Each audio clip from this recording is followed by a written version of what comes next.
Artinya doa Rabbi syrahli sadri itu benar-benar memudahkan urusan.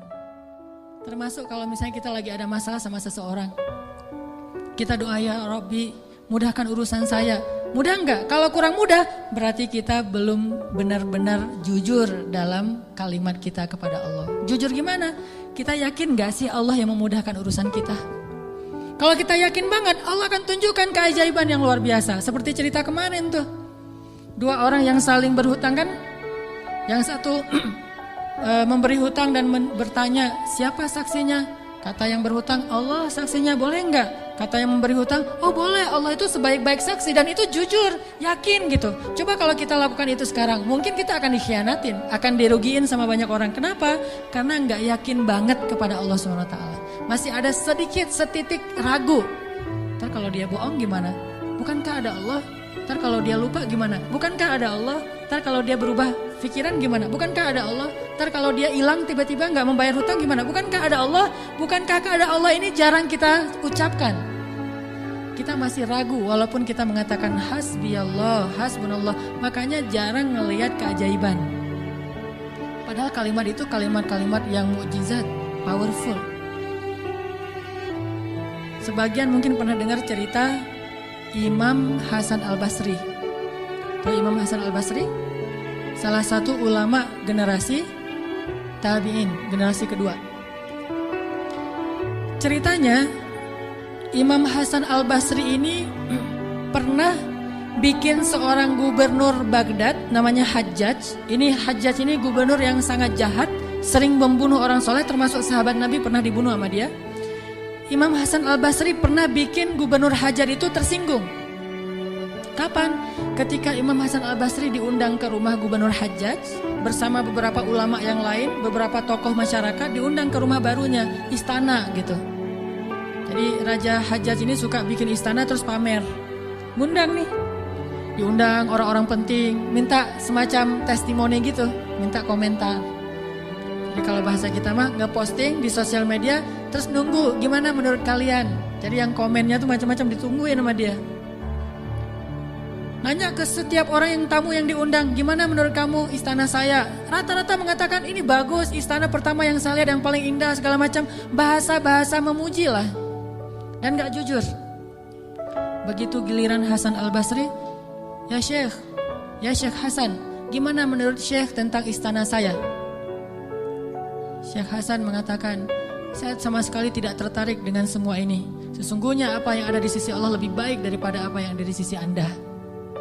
Ini ucapan Hasan Al-Basri. Karena lagi ada acara makan siang kayak gitu, banyak orang, Hajjaj menahan emosi. Dia tersinggung banget, marah sebetulnya. Akhirnya udah selesai obrol-obrolan, makan, pulang.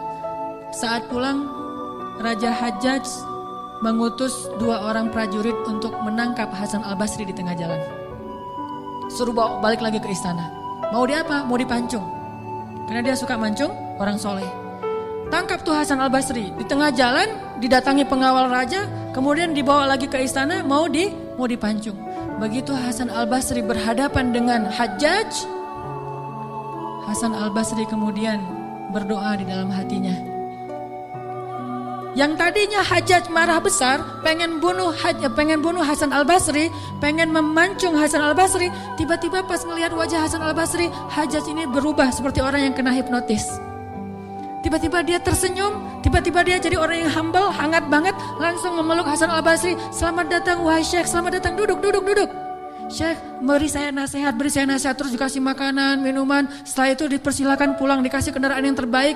Sampai akhirnya Hasan Al-Basri keluar dari istana. Ketika di tengah jalan, pengawal-pengawalnya Hajjaj bertanya kepada Hasan Al-Basri, ya Syekh, kami tadi diutus oleh Raja menangkap Anda agar Anda dipancung karena Raja tersinggung dengan obrolan tadi ketika makan siang.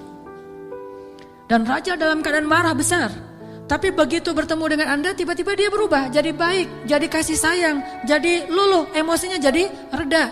Apa yang Anda lakukan kepada dia? Apakah Anda punya sihir? Kata pengawal. Kata Hasan Al-Basri, saya tidak pakai sihir. Terus apa? Saya sebelum bertemu dengan Hajjaj, tadi saya berdoa. Apa doanya? Ya Rabbi, Engkaulah yang menggenggam hidupku. Kepadamulah aku berserah. Ya Rabbi,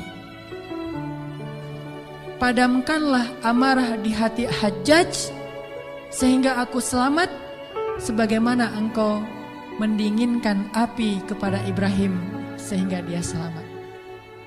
Ini yang dibaca oleh Hasan Al-Basri. Ya Allah, padamkanlah amarah di hati Hajjaj sehingga aku selamat dari kezalimannya sebagaimana engkau menyelamatkan Ibrahim dari api yang panas. Tiba-tiba Allah padamkan marahnya. Ini namanya zikir, doa powerful. Kenapa?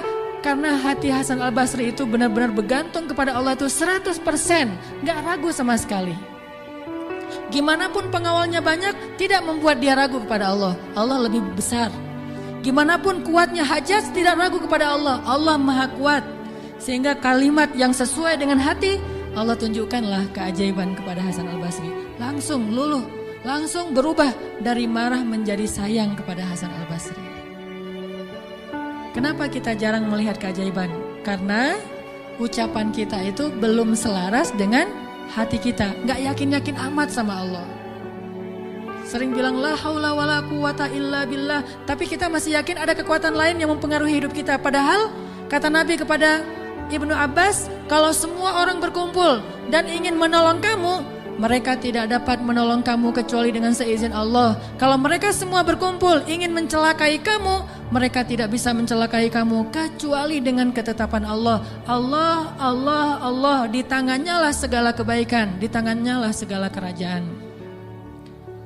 Tabarakalladzi biyadihil mulk wa huwa ala kulli syai'in qadir. Percaya enggak kita dengan ayat itu? Jawab dengan hati kita masing-masing. Kalau kita percaya, baru terjadi keajaiban dalam hati kita. Pernah menghadapi orang marah? Pernah? Sering kan? Siapa yang marah? Istri. Tahu gimana kalau istri lagi marah? Oh, belum tahu ya. Ya udah deh, ganti contoh. Orang tua deh, orang tua. Saya lupa aja nih kalau saya di hadapan para jomblo fisabilillah.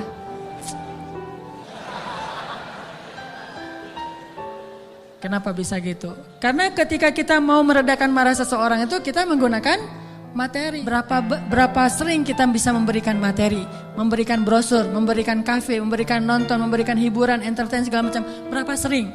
Coba sesekali ketika menghadapi seseorang yang marah, andalkan Allah. Ya, karena Allah. Ini mah masalah iman, bukan masalah fasihnya mengucapkan hasbi Allah. Semua kita mah yang namanya hasbi Allah pasti fasih, apalagi sadaqallah itu paling fasih tuh. Hanya fasih di lisan, tetapi tidak fasih di hati. Harusnya kayak Imam Hasan Al-Basri, begitu dia katakan demikian, doanya langsung berubah. Termasuk doa tadi, Allahumma ajurni fi musibati wa akhluf li khairan minha. Ya Allah, beri saya pahala dalam musibah saya, beri saya ganti yang lebih baik. Sering gak diganti-ganti, berarti kita bermasalah. Gak yakin-yakin amat sama Allah. Pengen gak begitu berdoa langsung Allah menunjukkan keajaiban? Kita pengen aja gak berani ya, karena kita gak percaya bisa. Kita mau mengatakan pengen, itu aja kita gak berani karena menganggap itu gak realistis. Masa sih bisa? Bisa kalau kita yakin kepada Allah. Kalau kita gak yakin, kalau kita bilang gak bisa, kalau kita ragu bahwa Allah bisa menunjukkan ajaib kepada kita dalam hitungan detik, terus kemana kalimat kun fayakun? Masalahnya kita gak yakin untuk bilang pengen, begitu doa langsung Allah kabulkan. Itu aja kita ragu. Kenapa? Kita gak percaya itu bisa terjadi dalam hitungan simsalabin abrakadabra. Kita gak percaya itu bisa terjadi dalam satu kalimat kun. Sadaqallah.